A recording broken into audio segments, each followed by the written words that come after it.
Hello and welcome to another episode of the Initial NBA Podcast. It is your boy, your host, CJ. We got some good stuff talking about today. It's mid-November, right? In-season tournaments, kind of the all the rage. But outside of that, there's not a whole lot of basketball to talk about. Obviously, the NBA doesn't really get going until probably after Christmas. Um, so first off, we'll kind of talk about some surprises and disappointments through this first month or so of the season. Um, you know, break down the teams that were better than we expected, break down the teams that were worse than we expected. Give them shout outs, you know what I'm saying. Next up, we are going to do some early season trade candidates. Obviously, the trade deadline's a couple months away.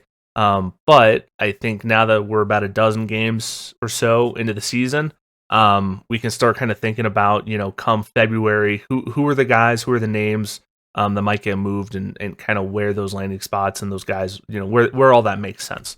So we'll break down some of those. And then finally, I don't want to do it, but a certain big four-lettered sports company started talking about it, and I could not let it go. We're gonna just do a quick MVP check-in. We're not doing any rankings. We're not doing anything ridiculous like that.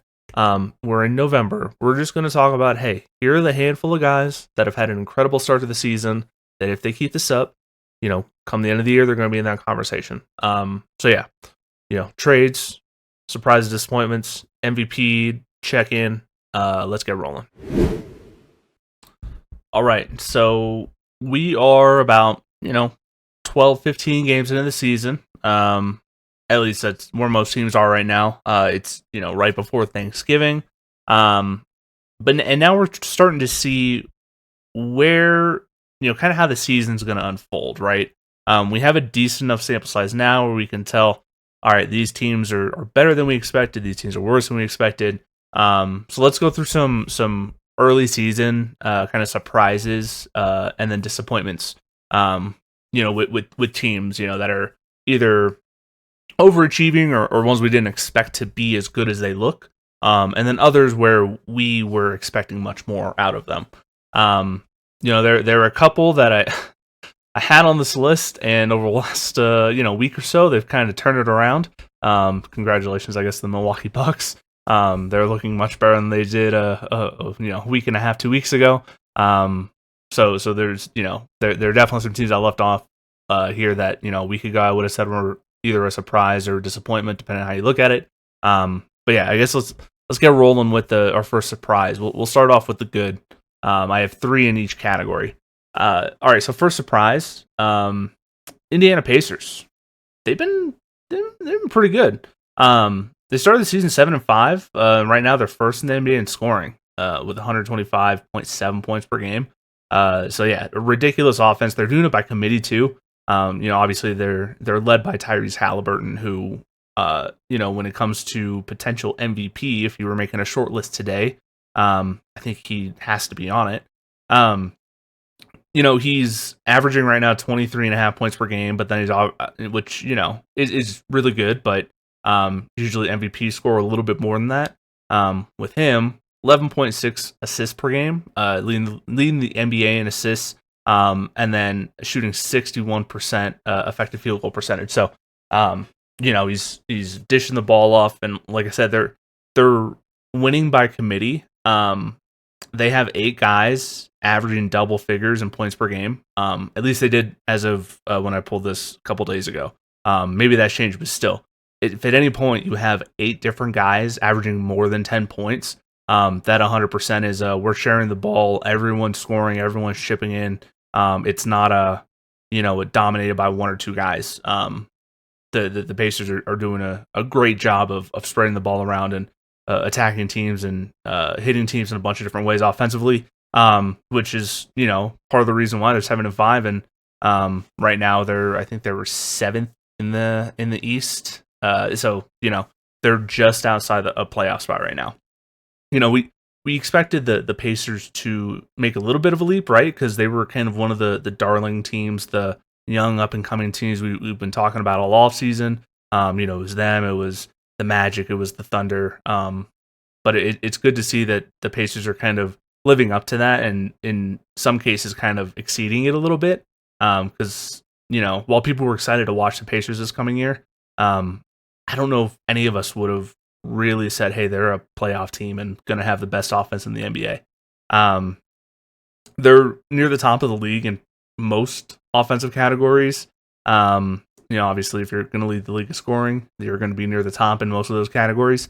Their downside right now is defense. They're bottom 10 in most defensive metrics, and they're not a very good rebounding team. So, it's a pleasant surprise. They're as good offensively as they are, but they're also a young team, which probably contributes a lot to kind of their poor defense.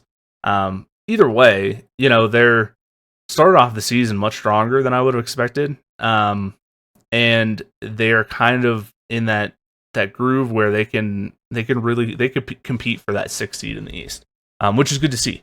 So yeah, first surprise, Indiana Pacers. Disappointment. Put the Phoenix Suns here. They've started the season 7-6. So the record is fine. Like it's the beginning of the season. A team that's 7-6 that we think is going to make the playoffs, I'm not really worried about.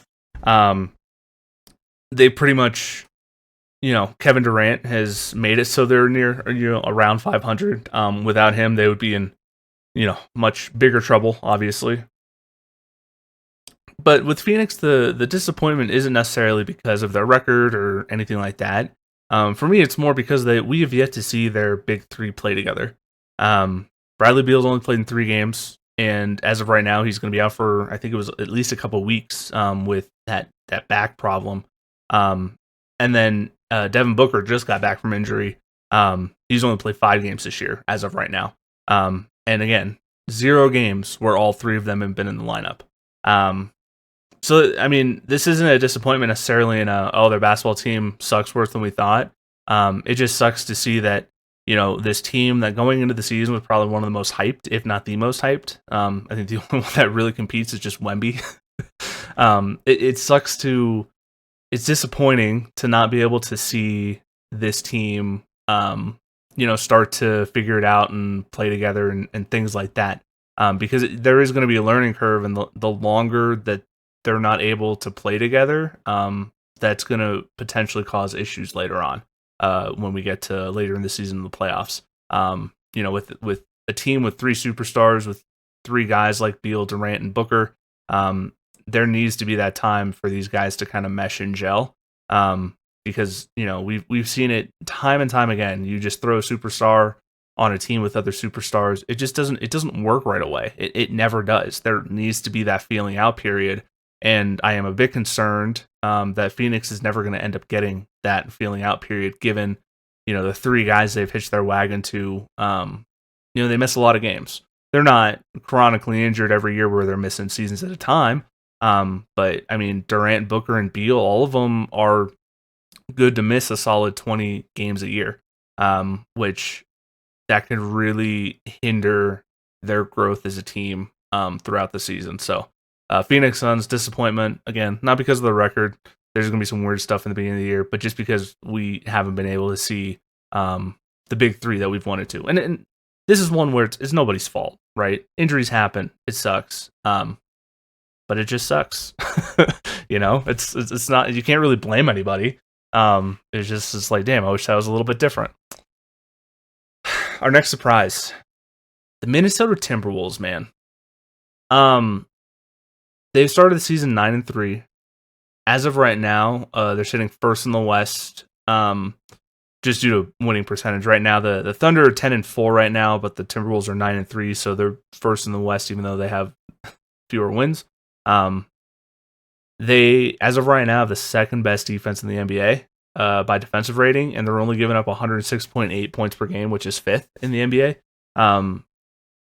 So you're talking about a team that has gotten off to a hot start. They're led by their defense, which I guess makes total sense when Rudy Gobert is kind of your centerpiece big. And then you have a guy like Jaden McDaniels as well, who is a really good defensive player himself. Going into the season, and I still do have these, but I'm starting to get used to it.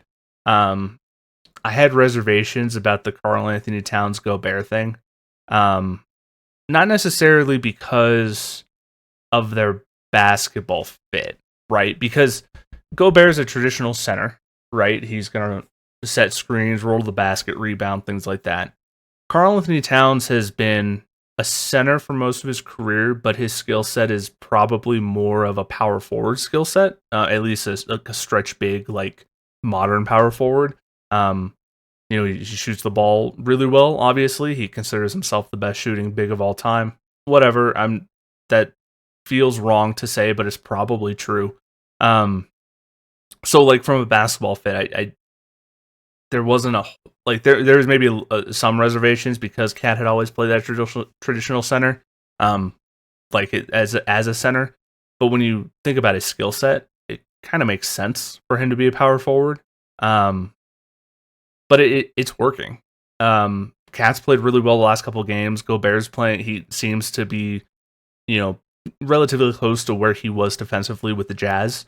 Kind of back up into that, pretty much top, 3 or 4 defensive center in the NBA.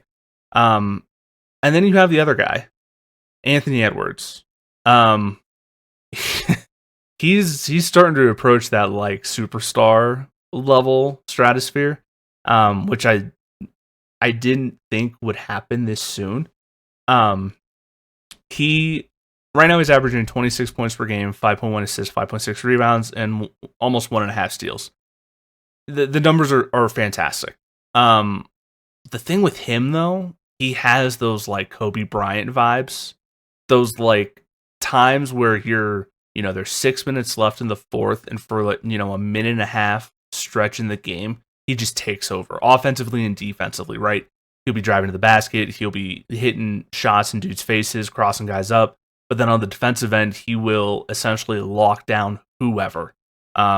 It's awesome to watch Anthony Edwards potentially, again, we're 12 games in the season, but he might be an all NBA level player now. Like going into the season, I knew he would improve. He was an all-star last year.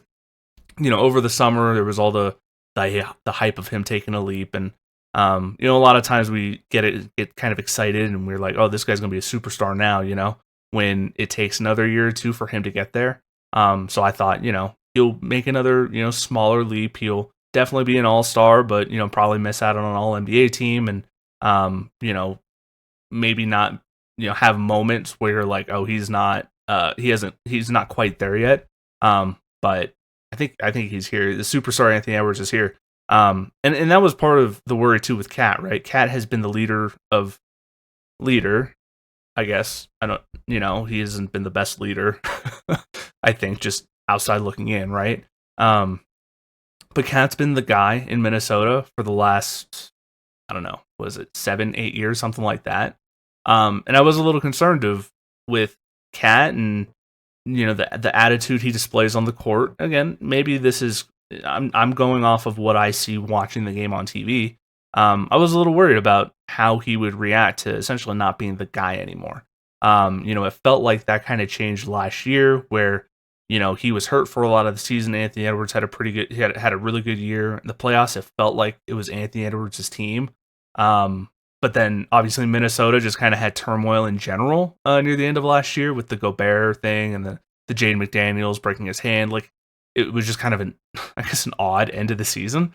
But with Cat playing the way he is while also being willing to kind of be that number 2 to Anthony Edwards, like that's gonna work. And I think it looks really good so far. Obviously we're still only a dozen games into the year. A lot of things can happen. It could go off the rails at any time, as it can with any team. But that's where we're at. I mean, Minnesota has some really good wins. They've beat both Denver and Boston. So 2 of essentially the two favorites to make it to the NBA Finals going into the year, and neither of those teams have exhibited any doubts on that. Denver's been on a little bit of a slide, but also they're missing their second best player and had some weird road trip stuff. So, Minnesota's had some good wins. Some of these surprises are going to fizzle out. The Indiana one might, obviously. Every year there's a team that starts off really strong, and then we get to the All-Star break, and you're like, oh, they're actually just now chilling in like eighth and fringe playing tournament. The Pelicans last year, for example, is a perfect example of this. They got off to the year on a super hot start. I think at one point they were first in the West. They end up in the play-in, right?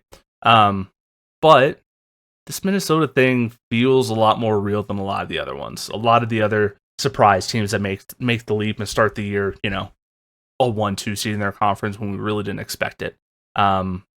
So if they kind of keep it up, essentially just keep their same level of play where they're winning with defense and they have the cold-blooded killer in Anthony Edwards from a basketball perspective. They have Cat bought in. They're playing good defense. Like by the time it's playoff time, this may be a very hot pick for a finals run.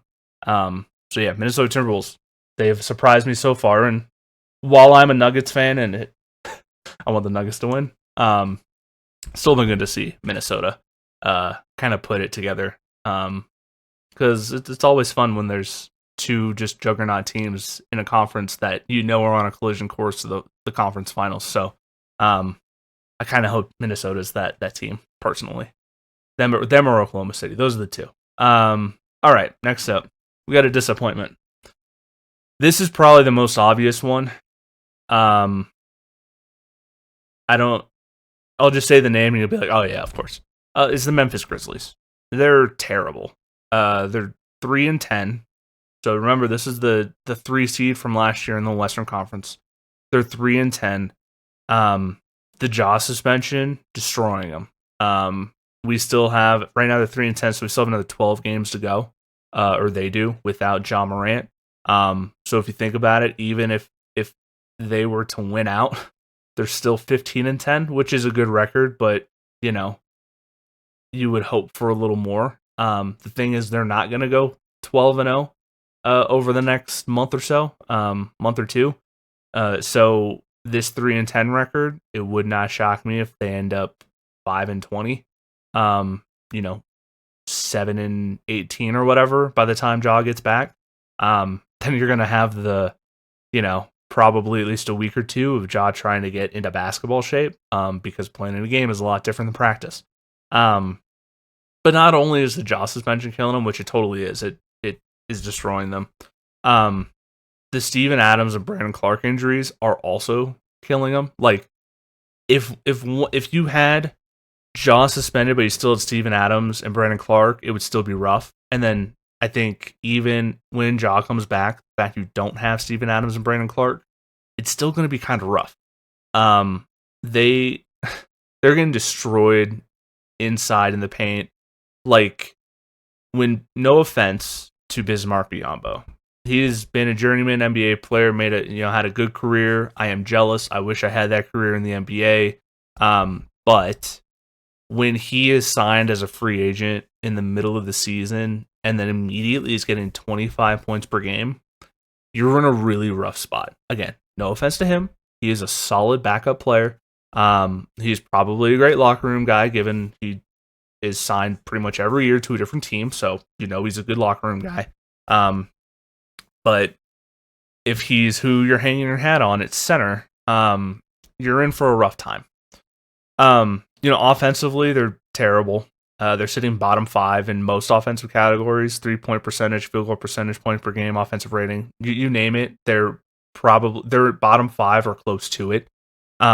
What's funny is, despite their really crappy percentages, they're, what was it? I think I just glanced at the numbers when I was getting this together, and I was like, that's weird. I think they're 4th in 3-point attempts and 2nd in just shot attempts. So not only are they shooting a terrible percentage, but they're shooting a lot. I don't know what that actually means. I just thought it was weird. Again, defensively, so offensively, we've established, yeah, they're having a rough time right now. Their offense is basically Desmond Bane, and that's about it. Defensively as well, they are not great. They're barely outside they're barely outside that bottom 10 in defensive rating, and then sitting bottom 10 in a bunch of other categories. Again, you name it: rebounding, opponent's field goal percentage, opponent's 3-point percentage, whatever. They're having a rough time defensively too. To me, this is even more shocking when you think about the two of the guys that are on that roster. Remember, they have Jaren Jackson Jr. and they have Marcus Smart on their roster. They have the last 2 defensive players of the year on their roster, and they're still a terrible defensive team. That, to me, is just kind of insane. And I understand Marcus Smart, he just got hurt. He's going to miss the next month, so that even screws them more.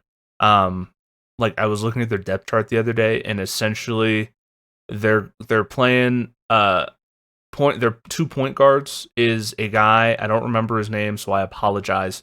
But he has like 10 career NBA games played. And then their other guy is a 35-year-old Derrick Rose. Love Derrick Rose. One of my favorite players to ever watch. He was incredible. Injuries robbed Derrick Rose of his career. So the Grizzlies are in a tough spot if they want to save the season. And this is getting into some other trade stuff that I'm going to talk about. It'll probably be on this podcast even, like this episode. The Grizzlies need a guard. They need front court help. They need both of those in the worst ways. Otherwise, they might as well just punt on the season and say, you know what? Let's just try to get another high draft pick, especially if Ja comes back in the first handful of games that they don't go on a winning streak. They're in a rough spot. Like, when Ja gets back, they'll turn around a little bit, at the very least. But at that point, they may have already dug too deep of a hole to get out of. Because Ja coming back isn't going to fix their front court issues that they now have. So yeah, disappointment Memphis Grizzlies. Again, not a surprising one to be on this list for sure. But you're talking about the number 3 seed from last year is right now 13th in the West. Next surprise, last surprise actually. The Houston Rockets. Are they good again? I think they might be pretty good again.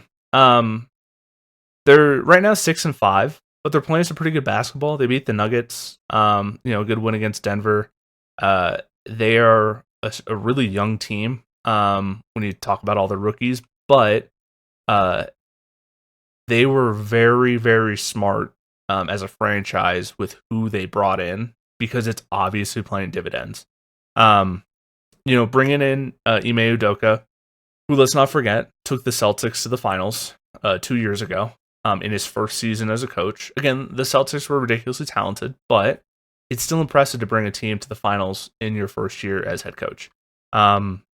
So the fact they were able to bring him in, and whatever happened in Boston with him, I have no idea. It was just weird. There's just not enough details out there for anyone to really make a, judgment, but Boston decided it's time to move on, obviously. So it sounds like the Rockets made a good hire, and it's obviously paying dividends. And then, they brought in some really, it's interesting when they brought in Jeff Green, Dillon Brooks, and Fred VanVleet as their vet trio. I was like, really? That's who you're going with? Jeff Green is amazing. He helped the Nuggets win a championship last year. I love that guy. He is amazing for a young team. And then Fred VanVleet, he's been in the league for a while. He's, has been an all-star before. But then Dillon Brooks, you're like, really? Is that the guy you want around your young players? But, well, shit, it's working, So there's been an obvious culture shift there. And you can tell because right now they're sitting 4th in defensive rating as a team, which with a young team, that is not very common for a young team to be a really good defensive team.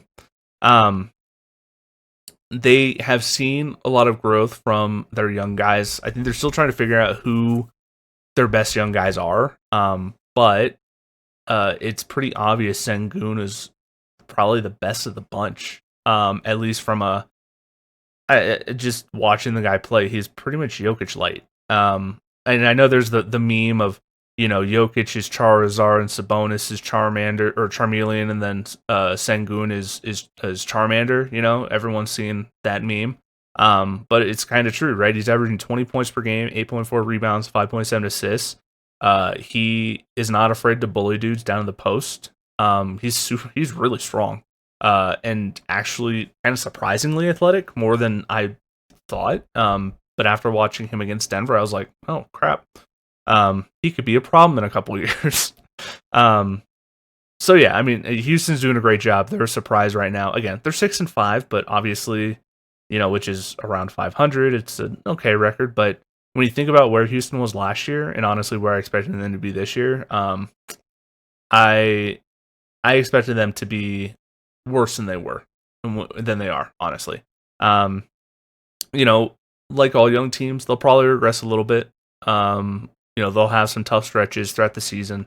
But hey, I mean, there's a promising future again in Houston. And they have some good building blocks to build around. So Houston Rockets, the last surprise team I have. Disappointment. If you know me, you know this is going to be on the list. It's the Clippers. It's the Los Angeles Clippers. Right now they're outside of the play-in. They're the 11th seed in the West. They're 4-7. It's early in the season. Where they are right now doesn't matter, but they're also 4-7. We've talked about the Harden trade a bunch already on this pod. I've talked about it on my stream or whatever.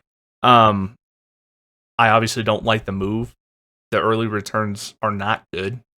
The Clippers were 0-5 in their first 5 games with Harden as a Clipper, but they finally won against the Rockets.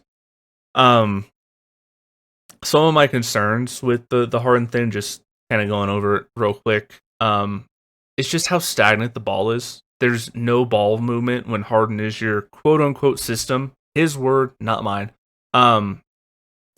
And that's what's happening. When you're watching, there are way too many possessions where Harden just dribbles the air out of the ball for 20 seconds, while Kawhi and PG and whoever else is on the floor just kind of posted up in a corner, like waiting for a pass or whatever. And then they end up having to take a really crappy shot, either by Harden or by somebody else because he throws a grenade to him, right? The on-off splits with Harden are atrocious.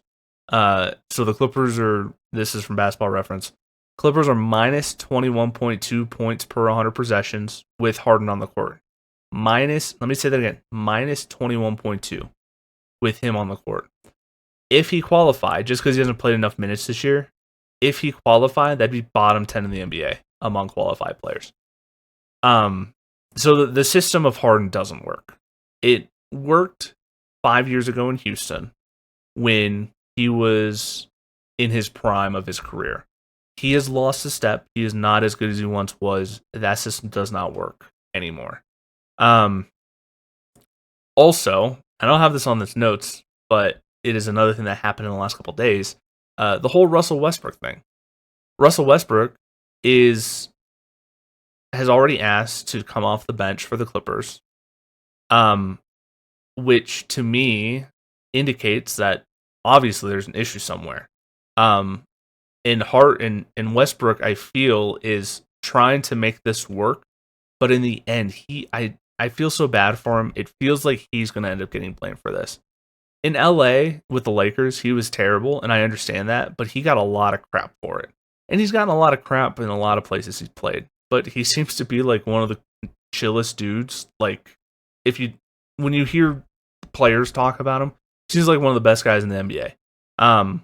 So yeah, it's just concerning when literally 5 games in, one of the other superstars on your team, which Westbrook probably isn't a superstar anymore, and Harden isn't either.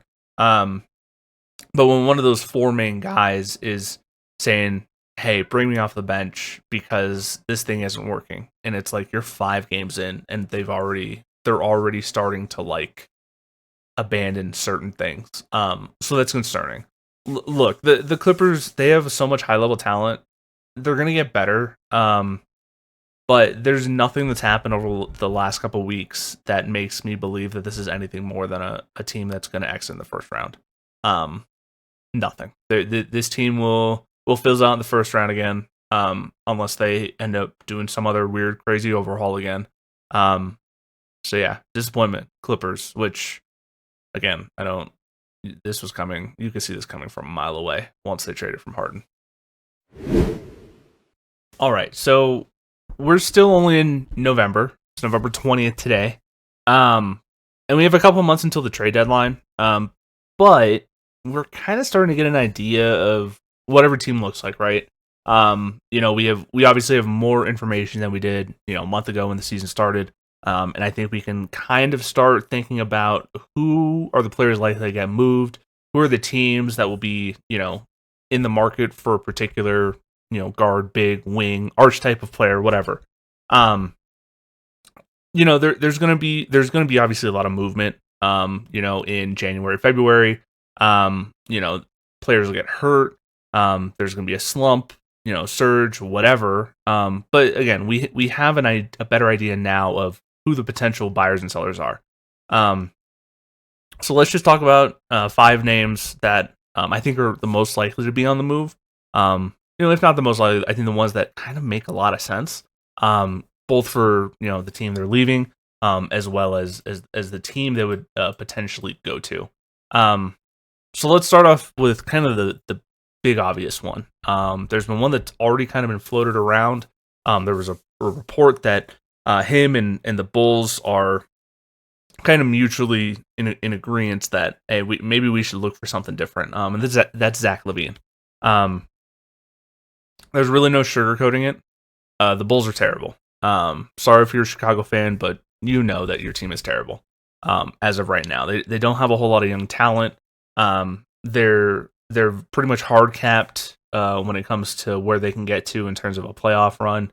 Given the players they have, LaVine, DeRozan, they're awesome. They're good players, but they're not that superstar level player you need to make a deep playoff run. At least not anymore. So moving LaVine is the quickest way to young players and draft assets. He is the best player on that team. He's still relatively young. And again, there's already been reports of interest from both Chicago and LaVine's side that, hey, let's try to find a trade partner to get LaVine somewhere else. Numbers, to start the season are a bit down. Right now he's averaging 21.9 points, 5.2 rebounds, 3.2 assists on 42.7% shooting through 14 games. So a little lower than his career averages, but still not bad. He signed through 2026. He's a player option for 2027. He's a $40 million cap hit this year. By the end of the deal, ends up being $48 million. So a pretty sizable contract too. Which, I mean, if you're getting a guy that is averaging, right now he's averaging 21.9. His career average is a little higher than that. I think it's like 24, 25. That ends up, that cap hit's probably worth it, or it could be worth it at that point. Any team that ends up getting him, you're getting a big time scorer who shoots the three pretty well. Obviously ridiculously athletic. Like, he is one of the most athletic players in the NBA. So I mean, he will be an asset that Chicago could move. Could probably get a young player or two, maybe, but definitely could get some first round picks, some draft assets from a team trying to upgrade their backcourt a little bit. With all of these, I thought of potential landing spots and kind of why I think it made sense. The first, and I came up with a couple for each guy. First landing spot for LaVine. And this is the one I think makes some sense. Maybe not the most sense, but it's kind of an obvious one, and they'll show up in this little trade segment a lot. The Miami Heat.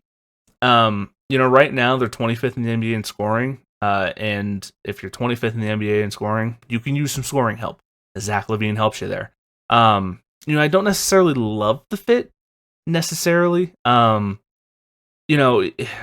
I see LaVine and Hero being very similar players from kind of a scoring perspective. Obviously, LaVine is a better version of Hero and is a more athletic version of Hero. But you're talking about a 6'5", 6'6" shooting guard that, shoots a three ball pretty well, pretty decent on the ball, attacks the basket, shoots well. So, I mean, I don't super love the fit necessarily, but if the Miami Heat have been pretty open about wanting to upgrade somewhere, especially it seems like with their guards, obviously over the summer going after Damian Lillard. I know Drew Holiday for like an hour they were mentioned as a potential landing spot, even though that never happened either. To me, Miami's going to get somebody. Their guard rotations in rough shape, and we'll go over more of that later on in this segment because there's another guy that I actually really like for the Heat, potentially in a trade, but we'll get there. LaVine's going to be one of the few star level players available at the trade deadline. So to me, again, that makes Miami a perfect candidate because that's when they're in the market for. Other potential landing spot that I like, and this one I like more. I just think it's a little less likely to happen. Would be the Knicks. It's been how many years where we've been talking about an all-star going to the Knicks? Come on, it's got to happen eventually, right? The Knicks eventually are going to get an all-star level player. Brunson's great. Randle he's Julius Randle. But they don't. LaVine would be the star. He would be the number one option there. I love Brunson. He's amazing. Borderline all-star, but LaVine is better. I think. Like the Heat, the Knicks also struggle to score. So again, it fits a need there. Averaging, they average right now 110 points per game, which is 22nd in the NBA. I like this fit a lot more. Because then you have, Brunson as your true point guard, LaVine as your kind of shooting guard wing, maybe can move down to the 3 spot. And offensively, super fun. I would love to see that backcourt offensively. Defensively, it'll be rough. But I mean, you give and take. With the Knicks, it does raise a question of then what do you do with Randle potentially? Like Randle has really struggled to start the season. So if the Knicks end up going for a LaVine trade, it has to be asked, is Randle part of that deal? Probably not, but I mean, the Knicks might want to. He has had a rough time offensively, so the Knicks is I see as kind of the other potential landing spot for Zach LaVine. All right, next up, another guy that I think will get traded. Honestly, he might be the most sought after guy on this list because this one makes just too much sense. He's one. If I were like, hey, what's the number one guy that you said he will not be on that team come February 13th or whenever the trade deadline is? This is the guy that I'm like, there's no shot in hell. Alex Caruso. Obviously, he's not an all-star. He is a role player, a very good role player though. He plays his role extremely well. Again, it's another Bull. You could probably throw DeRozan in here too. Just if they play for the Chicago Bulls, there's a chance they're traded. If they decide to rebuild. But like I said, the Bulls are in a no man's land. They essentially need to strip it down to the studs and start over. They don't have the young talent to be more than a fringe. They don't have the young talent for the future, and then they don't have the top end talent to be more than a fringe playoff team. But with Caruso, he'd be a really easy salary to move. He's only making $9.2 million this year. And he's kind of the type of player that contenders are always desperate for. He is made first team all defense last year. He was second in defensive plus minus and in steal percentage last year. So you're essentially, and not only that, he has a championship pedigree. He won a championship with the Lakers. He is a really good shooter, or is shown to be a really good shooter. Last year he shot 36.5% from 3, which is pretty good. But then a couple years ago he shot 40% when he was with the Lakers, and this year he's shooting 50. He's shooting 50% from 3 right now. So you're talking essentially your tailor-made 3-and-D 2 guard who you can bring off the bench or even start. there is going to be a bidding war for Alex Caruso, I would bet, assuming that the Bulls decide to do the smart thing and kind of just start over.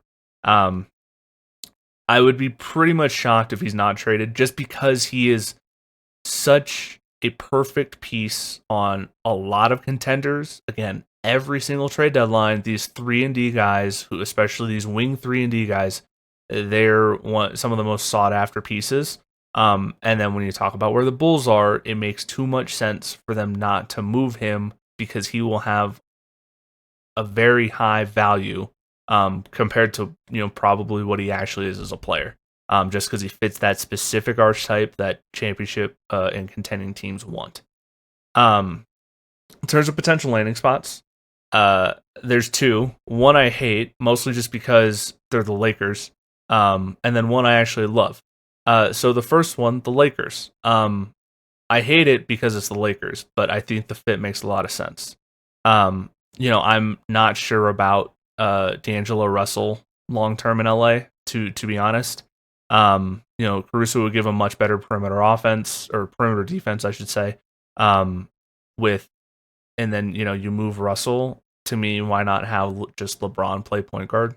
That seems to that to me that's his natural position. Like, LeBron is basically Magic Johnson. So I don't understand why they just kind of always are playing with him point guard. Just play LeBron at point guard and have 3 wings and Anthony Davis and call it a day. So yeah, I love the fit of Caruso back in LA. He's already played with some of those guys. He's won a championship there. He brings them defense, either off the bench or starting. He brings them more 3-point shooting, the familiarity. It would allow LeBron to move to kind of a just, hey, LeBron, you're playing point guard. And then also, as an added bonus, you probably get rid of D'Angelo Russell, who, while incredibly talented, he has a lot of times where you're like, oh my God, what are you doing? So I'm just not a huge D'Angelo Russell fan. But yeah, Caruso with the Lakers, again, I don't like it because it makes the Lakers better, and I'm a Nuggets fan, so I'm not a huge. I don't want the Lakers to be better. But from a basketball perspective, it makes sense. The other landing spot, again, this is the one that I actually love and I think makes a lot of sense. And if I were a betting man, Caruso to this team would be my bet for the year. Not a betting man, but if I did, the Dallas Mavericks. They are rough defensively, 25th in the NBA, giving up 120 points per game. But when you think about who their guards are, Luka and Kyrie, when you have those two guys as your lead guards, you need to have a wing that is just a 3-and-D defensive minded guy like Caruso, right? Whether he starts as kind of that maybe a small 3, right? Or if he comes off the bench and staggers, doesn't matter. He would improve their defense in the best way, and would help to cover up some of the defensive deficiencies of Kyrie and Luka, because that combo is amazing offensively, probably one of the best handful of offensive duos in the NBA. But defensively, it's atrocious. So if I was the Mavericks, I would be looking for perimeter defense as my top priority at the trade deadline. Alex Caruso, probably more than anyone else, gives you that. All right. Next up. This is one I didn't think of until I was talking with my friend Specs. So shout out to Specs. This is 100%. Give him credit for this. Go listen to his podcast, Coffee with Specs and Bryce. They talk about a lot of stuff, sports, video games, all kinds of stuff. But and I do make appearances on the podcast every once in a while, or have in the past. But he mentioned this one, and after he said it, I was like, damn it, why did I not think of that? Russell Westbrook. I mean, they traded for Harden, and the Clippers now have an issue where they have too many high usage guys. I detailed all this when the trade happened, but the Clippers now have 5 of the top 55 players when it comes to usage rate. Leonard, George, Harden, Westbrook, and then Norman Powell is also one of those 5 guys that they have that finished top 55 in usage rate. So when you think about that, you're like, whatever, 5 of the top 55, isn't that good? No, it's not. When you think about usage rate, that is essentially the percentage of possessions that end with either a turnover or a shot for those players. And when you have 5 of those guys, there's newsflash, there's only 1 ball. So you essentially have too many guys that are used to having the ball in their hands, taking the shot, possession by possession, obviously doing a lot of ball handling because that's where the turnovers come in. So to me, it's almost like something's got to give. And again, like I don't have the numbers in front of me, but like I detailed, again, go listen to the episode when I broke down the trade. When you look at the top teams in the NBA, they usually have 2 or 3 guys in kind of that top 55. Last year, Jokic and Murray were 2 of the top 55. Everyone else on their team was outside of that top 55. So there's definitely a balance. Like, you can have all the talent in the world, but the talent's wasted if that talent needs the ball in their hands to be effective. So, when it comes to the style of play, even when it comes to egos, that's just too much. So in order for that experiment to be successful, I do fully believe that one of those 5 needs to go. Just because one of them will end up not playing as well as they actually are able to, again, because they do not have the ball. So if we talk about this 5, 3 of them are not going anywhere. Kawhi, PG, not going anywhere, despite the injuries, all that stuff. They're the 2 best players on the team. You don't get rid of the 2 best players on your team unless there's some kind of internal issue. Harden isn't going anywhere. They just gave up essentially the rest of their future draft capital for him. So that basically leaves Powell and Westbrook. So of those 2, if the Clippers end up getting rid of one of those 5, it's going to be between Powell and Westbrook. Well, Westbrook probably ends up being the odd man out, right? Powell is already much more accustomed to coming off the bench, which, with these guys, you probably want one of them just coming off the bench anyway.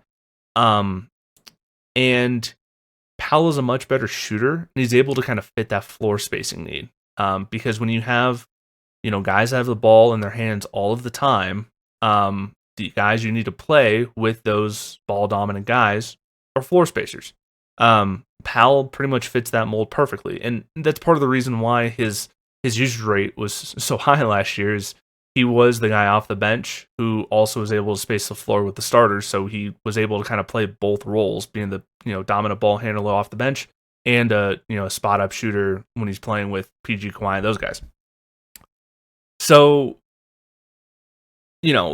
Westbrook's probably the odd man out, and that sucks. That makes me sad for Westbrook. It felt like he finally kind of found a situation he fit well in, kind of in like the last couple years of his career.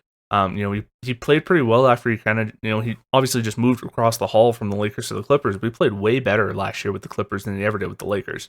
With the Clippers, his role was much more defined. It was much better defined. It was better defined, where it played more to his strengths. Where it was like, hey, orchestrate the offense. You're the point guard. Bring the energy. We don't really need you to really space the floor, cut to the basket, things like that. Whereas now, you bring in Harden, who essentially already fits that. That's his role as well. Maybe not the energy part. Harden doesn't bring the energy like Westbrook does. That's not that part. But when it comes to the orchestrating the offense, having the ball in your hand, making decisions, passing it off, driving to the basket, kicking out, that type of stuff, they essentially brought in the same player. Just with maybe not worse defense, definitely worse defense, but for sure worst effort. So you essentially bring in a guy that already does what Westbrook does. You already pumped all these resources into getting Harden, and Westbrook's salary is like I think $750K this year or something ridiculously low. So it makes sense for Westbrook to be the one to go. Which again makes me sad for him, because it feels like he finally found his spot. And then Steve Ballmer was like, we need another star, and they got the wrong one. if Westbrook ends up not being traded, and the Clippers falter and don't win a championship, which I in zero reality do I expect them to win a championship with their current roster as it is. Um, I would expect that Westbrook ends up becoming at least partially the scapegoat, just because kind of happened in LA. It's kind of happened in a bunch of other places he's played, just because of his play style is so ball dominant. They're just like, let's just blame him. So that sucks for him because he's, as far as everything I've read and seen and all that stuff, he's generally adored, like kind of within the NBA community.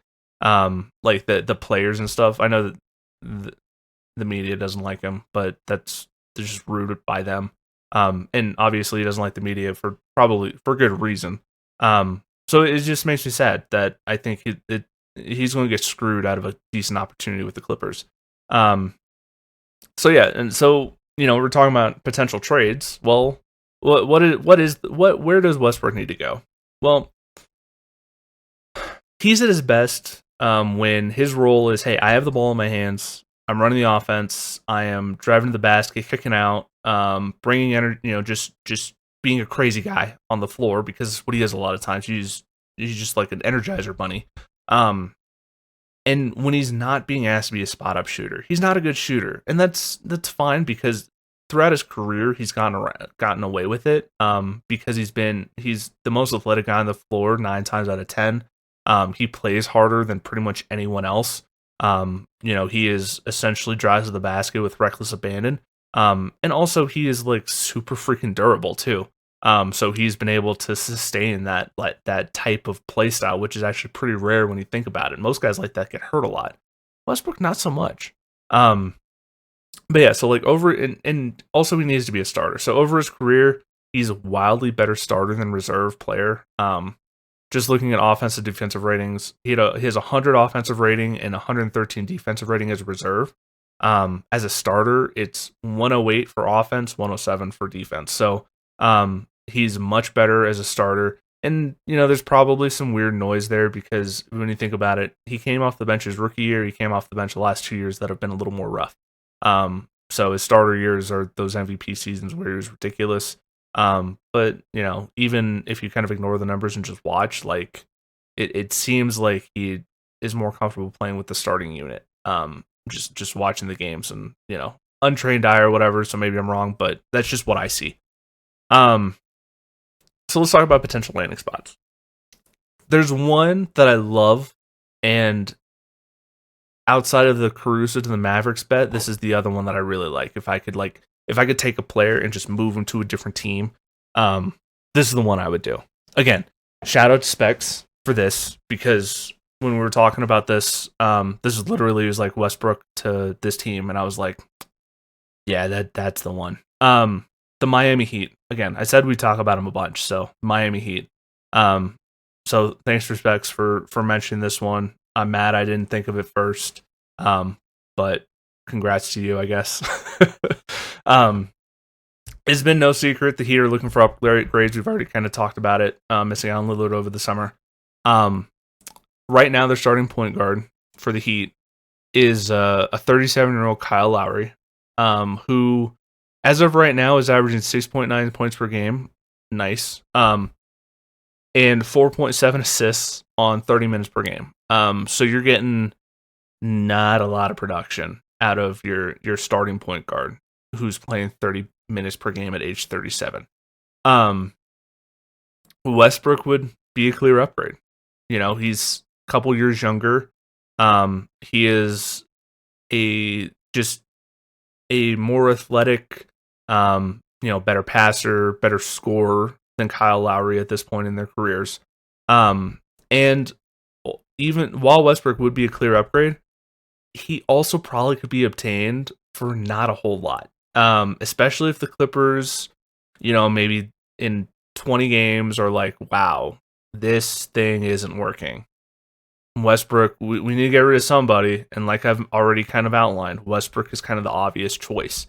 They could probably, I think the Clippers will be kind of not, I don't want to say desperate to move on from him, but I think they would be willing to take kind of a low ball offer. So I think you could probably obtain Westbrook if you're the Heat, without having to part with Tyler Hero, without having to part with like Jaime Jaquez, or obviously Bam or Jimmy, and probably a top 10 protected first round pick 6 years from now, probably get the job done, honestly.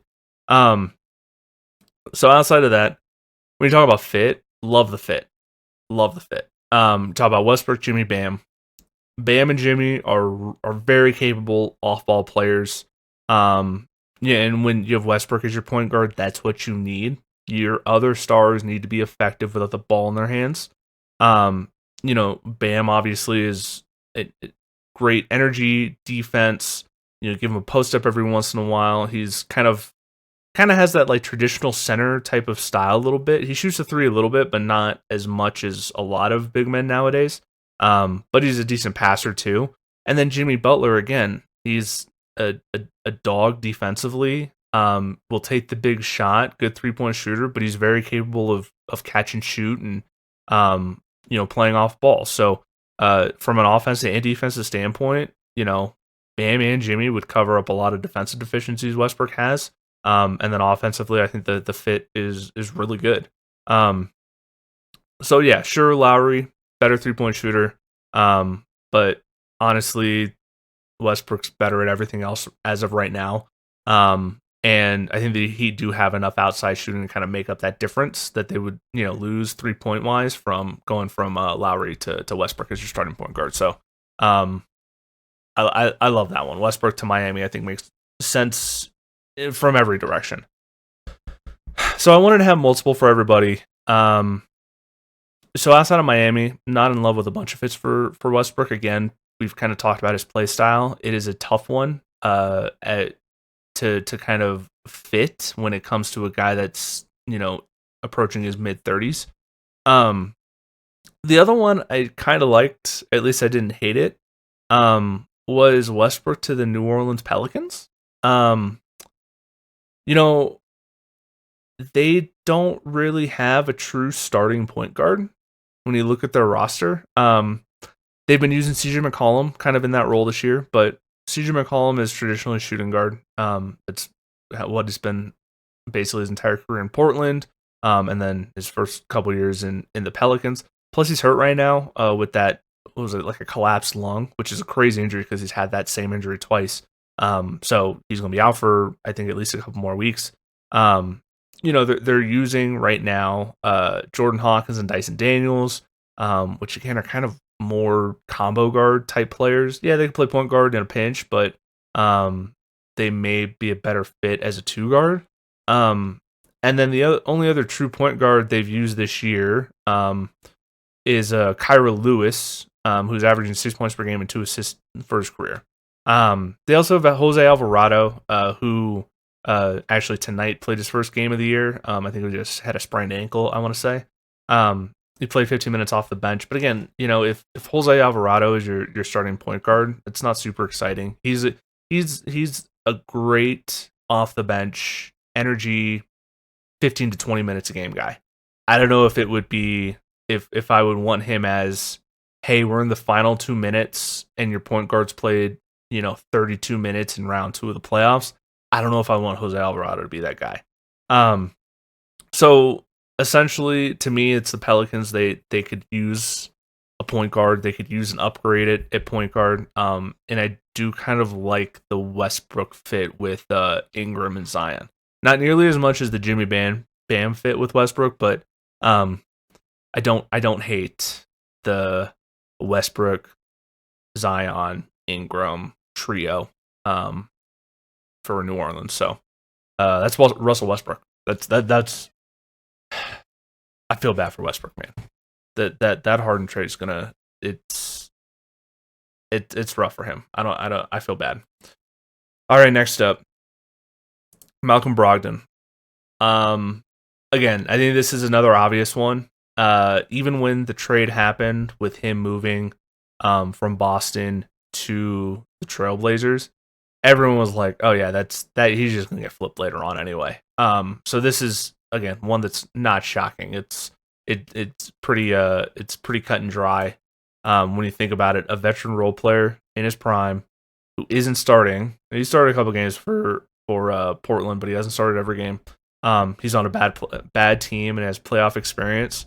That's a recipe for, hey, that guy's getting traded in February. Especially because that guy's gonna probably net a protected first round pick or a couple seconds or whatever it is. He's 30 years old. He isn't part of the future plans. The Blazers are super young.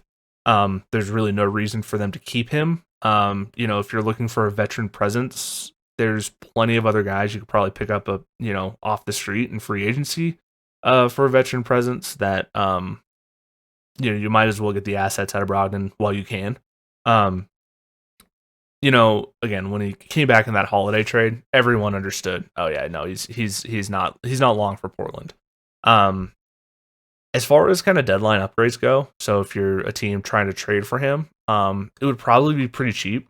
As far as most upgrades go, again, we've kind of talked about the archetype of veteran, bad team, playoff experience. The team really doesn't have any long-term use for him.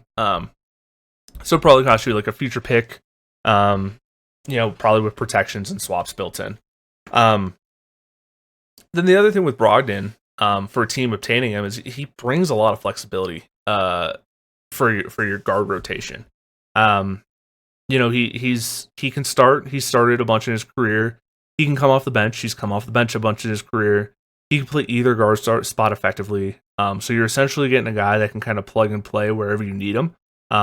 Whether it be off the bench, starting, point guard, shooting guard, whatever. Even I think in some cases he's played a little bit of kind of a small ball three in certain situations. I think he did that a little bit last year in Boston. So yeah, I mean, he like Caruso is kind of like the perfect kind of guy that contending teams are going to want, just to give them just that little extra edge come playoff time. So let's talk about potential landing spots. One I like a lot is the Minnesota Timberwolves. So they've been playing Nickeil Alexander-Walker and Shake Milton kind of as their backup point guard. Both those guys are kind of more natural two guards. And their bench has been good overall. It's been good defensively, but not as good offensively. I think Brogdon would bring a lot of upgrade. Would bring an upgrade offensively off their bench. And honestly, like it would give them flexibility. Mike Conley at this point is a little long in the tooth, right? So it gives them flexibility to give him some extra nights off. Gives you an extra point guard, or a guy that can play point guard. Again, the flexibility of Brogdon will be kind of what makes him valuable come trade deadline time. The other landing spot, and this is if this team decides to make a move, which I think if they have any chance to make the playoffs, they need to make some pretty drastic changes here in the next month or two. If they don't, then they'll just stay pat and kind of punt on the season. But the Minnesota Grizzlies, they've been rolling with Marcus Smart as a starting point guard while Ja's been out. Makes sense. Marcus Smart's a serviceable starting point guard. However, he's got a sprained foot, so he's going to be out for like a month. Outside of Marcus Smart, they're rolling with a 35-year-old Derrick Rose, which again, I mentioned this in the disappointments. I love Derrick Rose. It's no disrespect at all. He's one of the most exciting players to ever play this game. Injuries have just robbed him of his essentially his career. Like, he's had a long career for sure, but they've robbed him of what he could have been. Pretty much like no other player in NBA history. Like, there's a couple that are probably in contention, but we actually got to see the peak with Derrick Rose, or at least close to the peak. But he's just not the same player he was, 15 years ago or 12 years ago or whenever it was. He's not the same player he was 3 years ago, if we're being honest. So they're rolling with a 35-year-old Derrick Rose while Smart is out. And then they're also rolling with Jacob Gilyard, which, if you don't know, he's played 11 career games. So the Grizzlies have a need at point guard. Again, talking about flexibility, he'd bring that flexibility both while Ja is out and after he comes back. He could swing between starter and reserve as needed. He could swing between point guard and shooting guard as needed. I really like the fit with the Grizzlies for Brogdon, especially because they have such a bad need for a guard. And like I've talked about the Grizzlies many times, they should be in absolute panic mode. This was the 2 seed last year. I think I incorrectly called them the 3 seed last year in the other segment of this episode. They were the 2 seed last year, but they're in danger of kind of missing the playoffs and being out of the race with how competitive the West has been. So, yeah, Memphis Grizzlies, Malcolm Brogdon. I like that fit a lot. Okay, the last one. This is one that I don't think is going to happen at all. But I think I feel like it should. Like if I was playing NBA 2K, I would make this move. Which that probably means nothing because I'm a guy watching on his couch on the TV. But Jarrett Allen, obviously he's a really good defensive big. The issue is because he is a traditional center who cannot stretch the floor. He's basically a rim runner, offensively at best. He really limits you offensively if you kind of don't have the right pieces around him. Defensively, he's amazing. I'm not saying anything about his defense. He's one of the best rim protectors in the NBA. There's a reason he was an all-star a couple years ago. It was mostly because of his defense, and his ability to just set a screen, roll the rim, dunk on a guy's face.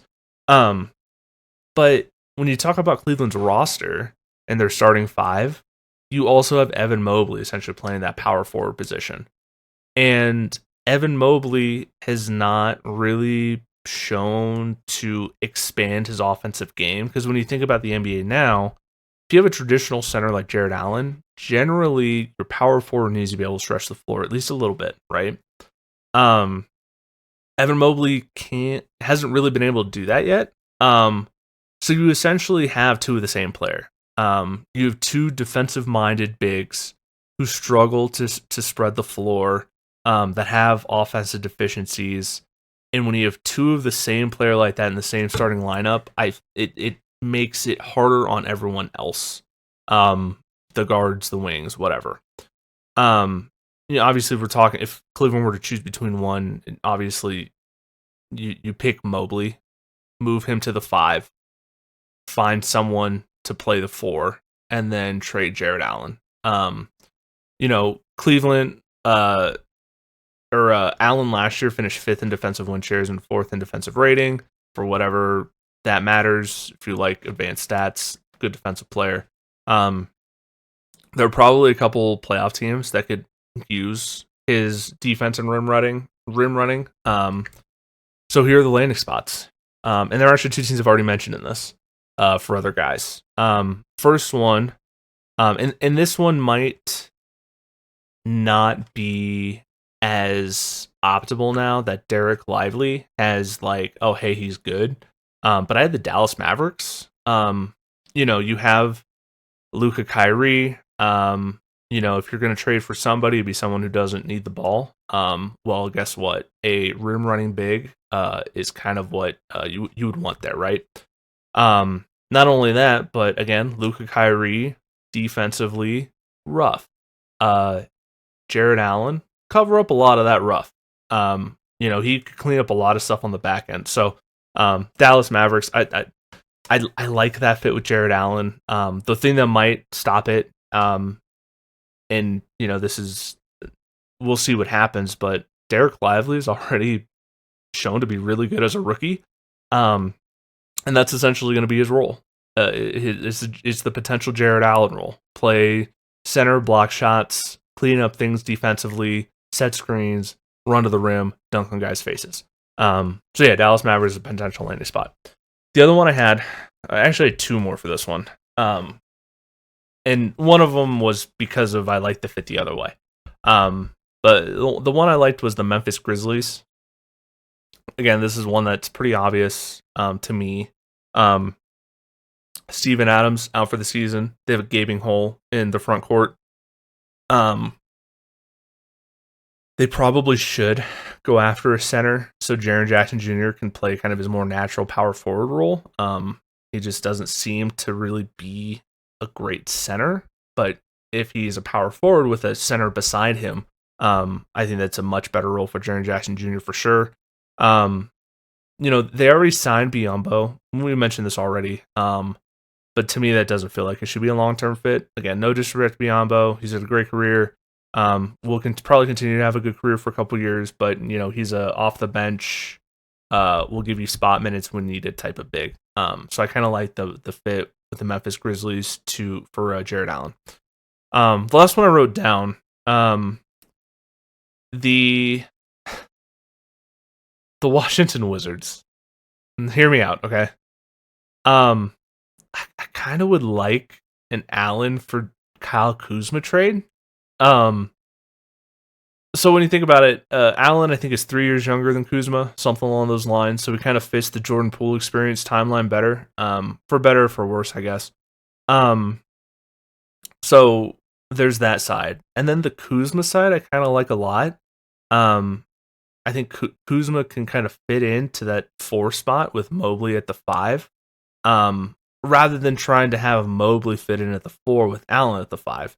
Kuzma's a much better floor. He's a good floor spacer. You can let Mobley kind of play the center position, which I feel like is probably a more natural position for him given his skill set.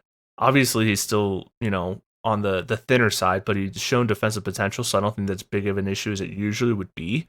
So yeah, there's a third bonus one in there just because I wanted to get crazy. I kind of like the Wizards for Jarrett Allen with Kyle Kuzma going the other way. So yeah, potential trade candidates. There's 5 of them. I guess we'll see what happens over the next couple months. All right, it's November 20th. So that means let's just talk about MVP. Just get out of the way. Like, is it too early to talk about the MVP? Yes, it is. 100%. Does that stop anybody? No, it doesn't. They still have MVP debates on ESPN at this time of year when they really shouldn't. Look, I mean, it's obviously too early to talk about the MVP, but I don't think it's a bad idea to have a check-in. Have a series of check-ins until the All-Star break that basically say, hey, these are kind of the short list of 5 to 10 guys that are the potential candidates, right? Like, once we hit the All-Star break, then the actual race will start to heat up. But I just want to spend a couple of minutes just kind of going over a couple of the guys that I think by the end of the year will be in the running. I don't think there's really any surprises on this list. So without taking any ordering into consideration, I just brainstormed who are the guys, right? This is in no order. Here are the guys that are started off the year with a really strong start for like an MVP I guess resume, if you will, for the year. First up, again, this is in no order. All right, I cannot stress this enough. This isn't a ranking. It's just, hey, these are like the 7 best guys. Okay, who I think are in that MVP discussion or will be by the end of the year. First off, Joel Embiid. 76ers right now, 10-3 as of right now, second in the East. They're playing awesome. He's scoring 31 points a game, leading the league in scoring, 11 rebounds, which is 6th. And then he also has upped his passing a lot, actually. 6.2 assists per game, which is good for 13th in the NBA. So Embiid has done a good job of improving his game. It helps that Maxey has really blossomed into a really, really good player. But Joel Embiid, ignoring everything that happened last year in the playoffs, he's on that short list of guys that have started off strong for an MVP case later on in the year. Next up, again, this is in no order, so please don't yell at me if you're like, hey, it should be this guy over this guy. I don't care. We're not doing ordering here. We're just saying these are the 7 guys. Next up, Jason Tatum, the other guy in the East. The Celtics, number 1 record in the NBA, number 1 in the Eastern Conference, are 11-2 right now. Tatum is scoring 27 points a game, 8.7 rebounds, 4 assists, is also shooting 50% from the field. He isn't scoring as high of a clip as some other guys. 9th in the NBA, he's a forward, so he's not going to rebound as much. But he's the best player on the best team. So automatically he's a contender for MVP by the time we hit the end of the year. Next up is we got Nikola Jokic. I think this one's obvious, right? He is the engine of the Denver Nuggets. They, as of right now, are 9-4, third in the West. I actually just watched him beat the Pistons when he got ejected. That's another thing. But regardless, scoring almost 29 points a game, 13.8 rebounds. He's leading the league in rebounding, and then 9 assists. So you're talking about a guy that's 8th in scoring as of right now, 8th in scoring, 1st in rebounding, 3rd in assists, and he's still shooting at that ridiculous efficiency like he always does. So Nikola Jokic easily on that short list. Who will be in this race near the end of the year. Number 4. Again, this isn't a rank. I don't know why I said number 4. It's not number 4. It's just the next guy that on this list is Luka Doncic. Right now, scoring 30 points a game, 8 rebounds, 8 assists. So pretty close to that triple double range. The Dallas Mavericks right now are 9-5. Right now they're 5th in the West. The Mavericks have over the last couple games won or lost 3 of their last 4. So I mean that kind of sucks. But to start the year, they were crushing it. They were number 1 in the West, I think, for like maybe a day. Like it wasn't that long, but they were a top 2 seed in the West for at least a little bit. So you gotta throw Luka Doncic in there because not only is his team playing much better than I expected, to be honest, but he's damn near averaging a triple double, a 30-point triple double, if that, on really good efficiency too, shooting 50% from the field. Next up is SGA, averaging almost 30 points a game, and he is the best player on the Thunder. The Thunder are surprised right now. They are 2nd in the West. They're 10-4, and in large part because of SGA. He is just one of the best scorers in the NBA, averaging 5.8 assists and 6.2 rebounds. So he's doing more than just scoring. As a leader and best player on that young Thunder team. If the Thunder can, kind of take that leap, which I mean, it kind of looks like they are, he'll be in this conversation at the end of the year. There's, no way he isn't. So SGA, another guy, is comfortably in that conversation. Next up, and the last one I had. Again, this is in no order, would be the man in Indiana, Tyrese Halliburton. I know he is not the same level of player as some of these other guys. At least he hasn't been in the past, but the dude is lighting it up. Only 23.5 points a game, which, compared to the other guys is much lower. But he's also dishing out 11.6 assists a game on 50% shooting, 4 rebounds, but whatever, he's a point guard, 1.1 steals. But he is essentially the driving force of the best offense in the NBA right now. And for a time, the Knicks were actually a top 3 in the East. It dipped a little bit right now. They're number 7. They're 7-5. But you have to mention Halliburton in this group. Otherwise, I'm gonna be real. I don't really know what you're even looking at. The last guy, I know I said Halliburton was the last guy, but there's one I'm missing because I didn't pull him up on the interwebs when I was recording this. But he was in my notes, and he honestly is probably one of the front runners if you were to rank him right now. Anthony Edwards has to be in this conversation right now. 26 points a game, 5.6 rebounds, 5.1 assists. The scoring isn't quite as good, but he is got that dog mentality, that almost like Kobe Bryant-esque mentality during certain stretches of the game. Right now, the Timberwolves are number 1 in the West, 9-3. And I think Anthony Edwards is finally he's taking that leap that we were all kind of hoping. I don't know if we expected him to take this big of a leap. I was expecting it to be, go from fringe all-star to, maybe an all-star starter. If not, comfortably an all-star player. The rate he's going to be a first or second team All-NBA player. So Anthony Edwards, he is crushing it right now. He has got that FU attitude, especially when the game is close. His defense, he just ups the intensity. He's awesome. I love watching Anthony Edwards play. So yeah, he's also in that potential MVP conversation by the time we hit the end of the year. So there you go. That's all I'm going to talk about of the MVP for probably at least another 2 months, and then we'll do another check-in before the All-Star break. Thank you guys so much for listening. That is it for me today. I do truly appreciate anyone that listens, downloads, likes, follows, subscribes, all the things. Next episode will be in a couple weeks, 2 or 3 weeks. Now that we're around the holidays, NBA season starting to heat up. Maybe next time we'll talk about the in-season tournament. By that time, it should be complete, so we can give a breakdown of how it all went. But yeah, thank you so much for watching or listening, whether you're on YouTube or Spotify.